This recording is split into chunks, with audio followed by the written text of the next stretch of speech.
Hey, apparently I'm live, even though there's a delay. Hopefully you can hear me. I'm going to turn everything up here. Now let's go back to where I was. Okay, I was watching. Let's just X. This is LaRouche Pack. You know, Lyndon LaRouche. Lyndon LaRouche. He's now dead, but he still has the LaRouche Pack, and they're still going strong, and that's fine. And they have ex CIA and ex NSA people on, and the title is ex CIA and ex NSA reveal Russiagate is a fraud, which I don't deny. Russiagate's a fraud.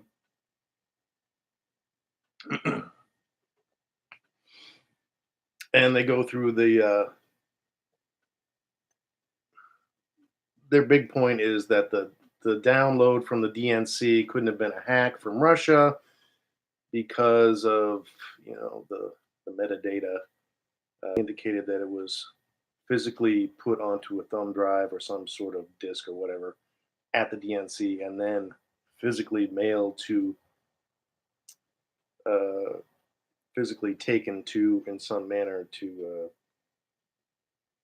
WikiLeaks. So that clearly was not a hack by Russians.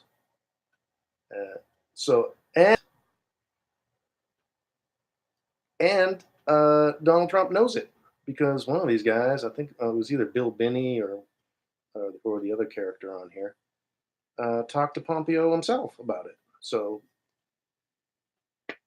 Trump knows all about it, and in my opinion, he ain't gonna do shit about it. Okay, so the fact it's true that this RussiaGate was a complete hoax. Okay, and that's fine. But I'm saying, and I've been saying, that our government is a complete hoax as well, and that there's they're two sides of the same coin. You know, you got the Democrats and you got the Republicans, but really, it's all the same.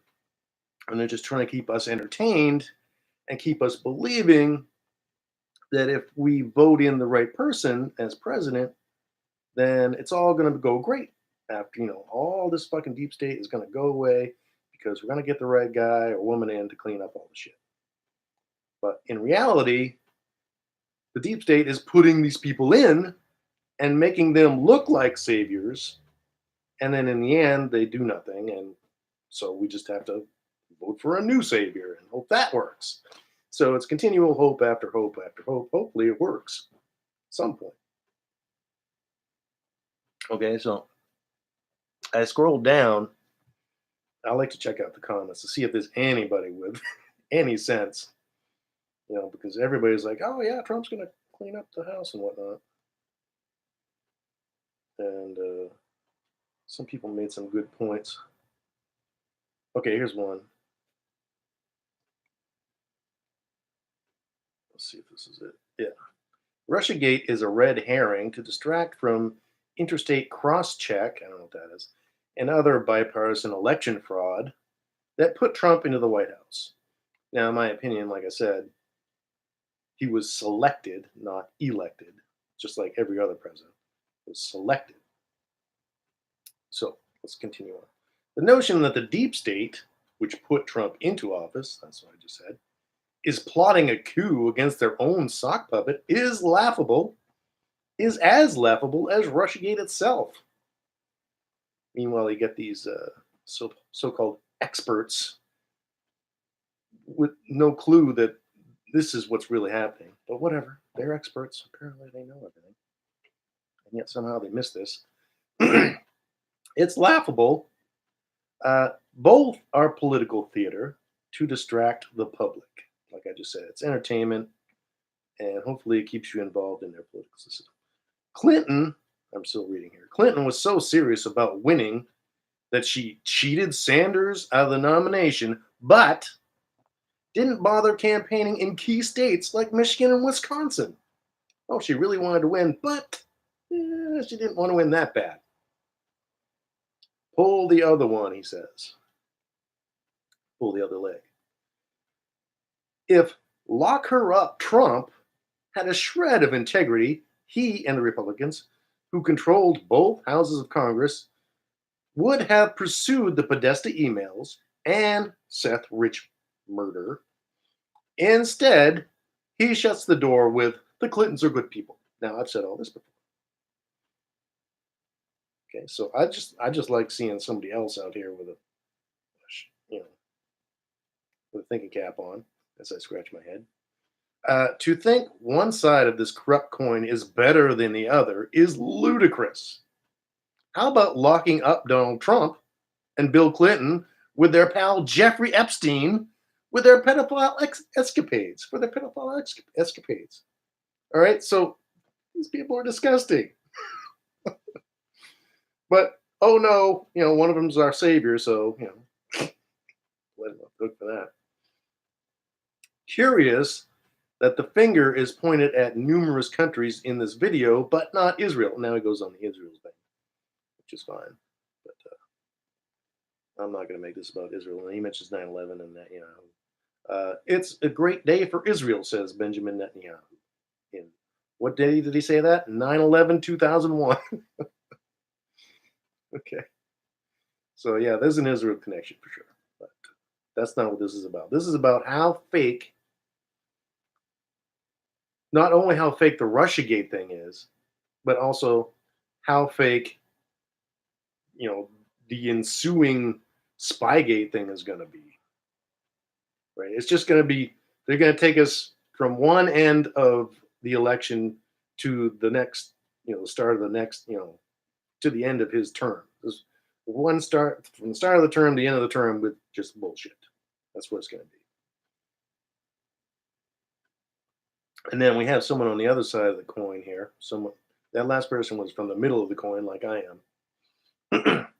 I'll try to see things from the middle and just see what makes sense, really.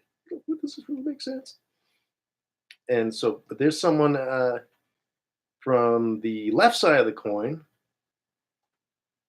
and they start out, I have great respect for Mr. Binney, but the whole story has something wrong with it. Tell me why Trump was so agitated when the inquiry began, when it began.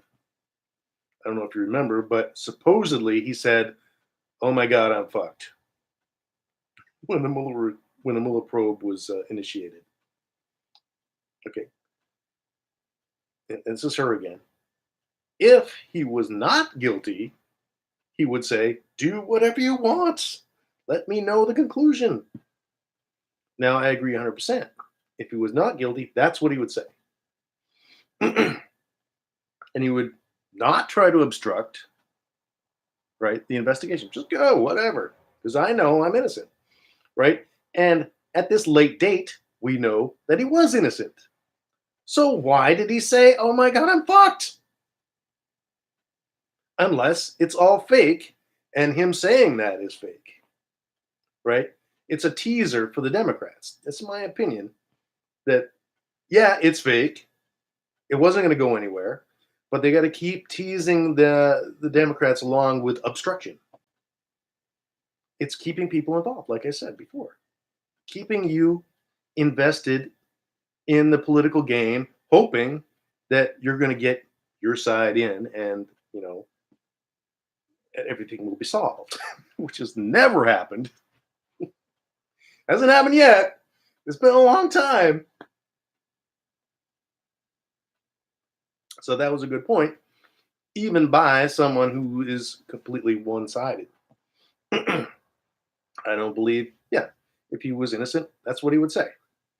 And in reality, who knows what he said? Probably never said anything like that, because we're just getting reports of what he said. And then if you watch the evening news, they show grumpy Trump face, with all his little pores and everything. And they zoom right in, and it's got a big old frown, and I'm sad, or I'm angry, or whatever, or I'm perplexed. Whatever little image they need to convince you that he actually said these things, or he's angry about something, they flash an image of his fucking pockmarked face, his fucking bloated, whatever, and make him look angry or make him look upset. and make you believe, like this lady apparently, Sylvia, that apparently he was guilty because he was so upset. But like I said, you don't know if he was upset. I don't know that. These are media reports. Oh, the media's telling the truth now? I don't think so. So, okay. So now to my own point about Russiagate is is that what they're trying to tell us is that there was a coup whipped up by the Democrats to get rid of Donald Trump, even after the election. It was a coup. So what we're going to do is we're going to make up a scandal that's not true at all, and then have Mueller investigate it, and what? You just you made it up. How can you consider this a real attempt at a coup? By inventing a scandal you know isn't true, and then having it investigated, and at the end he's exonerated. How is that a coup? How is that a serious attempt at a coup? It's not. It can't be considered a serious attempt at an overthrow of the sitting president. It cannot be. And the fact that it was going on even before the election, that just spreads out the whole thing to me as more of a bipartisan. Like I said, the club. It's the club setting up this whole thing, so it's a big deal. And so that after the investigation, now we've got the flip side. Obviously he's cleared from collusion. He didn't collude. That was clearly fake. We all know it. But they're still holding out the possibility of obstruction for the Democrats to be happy with. And that will probably continue until the end of his term. But then there's, like I said, the flip side where there's Spygate. Like I said, the whole thing was set up before he was even president. So Obama was president, and he knew about the spying. Uh, Comey, he signed off on the FISA reports, and he knew that the Christopher Steele dossier was crap. He knew it, even when he signed off on it. So